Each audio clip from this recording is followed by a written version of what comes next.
Police भरतीची तयारी करणाऱ्या 17 वर्षीय विद्यार्थ्याला शिक्षकाकडूनच बेल्ट आणि काठीनं अमानुष मारहाण। छत्रपती संभाजीनगर शहरातील भारत करिअर अकॅडमीमध्ये पोलीस भरतीच्या नावाखाली गुंडगिरी केल्या जात असल्याचं उघडकीस आलंय। या अकॅडमीमध्ये पोलीस भरतीची तयारी करणाऱ्या अवघ्या 17 वर्षीय विद्यार्थ्याला बेल्ट आणि काठीने अमानुष मारहाण केल्याचा धक्कादायक प्रकार उघडकीस आला असून या रॅगिंग सदृश्य आणि छळाच्या प्रकरणामुळे पालकांमध्ये तीव्र संताप व्यक्त होत आहे। मिळालेल्या माहितीनुसार छत्रपती संभाजीनगरातील भारत करिअर अकॅडमीमध्ये हा प्रकार घडला।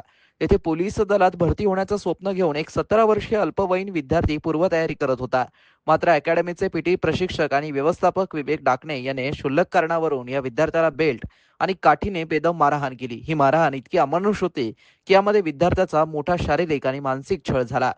या धक्कादायक मारहाणीचा संपूर्ण प्रकार अकॅडमीत लावण्यात आलेल्या सीसीटीव्ही कॅमेऱ्यात कैद झाला। हे फुटेज आता समोर आले असून ज्यामध्ये प्रशिक्षक विद्यार्थ्याला बेदम मारहाण करताना स्पष्टपणे दिसतंय। या प्रकरणी अकॅडमीच्या पीटी प्रशिक्षक आणि व्यवस्थापकाविरोधात छावणी पोलीस ठाण्यात गुन्हा दाखल करण्यात आलाय। या फुटेजच्या आधारे पोलिसांनी तपासाला गती दिली आहे। मारहाणीच्या या प्रकरणानंतर पीडित विद्यार्थ्यांच्या नातेवाईकांनी तातडीने पोलिसात धाव घेतली। या प्रकरणी विवेक डाकणे याच्या विरोधात छावणी पोलीस ठाण्यात गुन्हा दाखल करण्यात आलाय।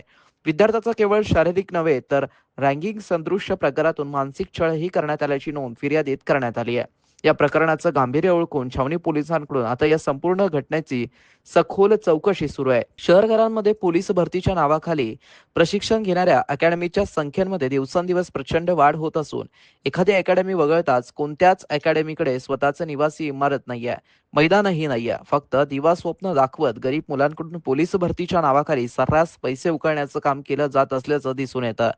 या सर्व अकॅडमीमधून पोलीस कमी आणि गुंड जास्त संख्येने तयार होत असल्याचं चित्र पाहायला मिळत आहे। मित्रांनो, ही बातमी तुम्हाला कशी वाटली आमच्या कमेंट बॉक्समध्ये प्रतिक्रियाच्या स्वरूपात नोंदवायला विसरू नका।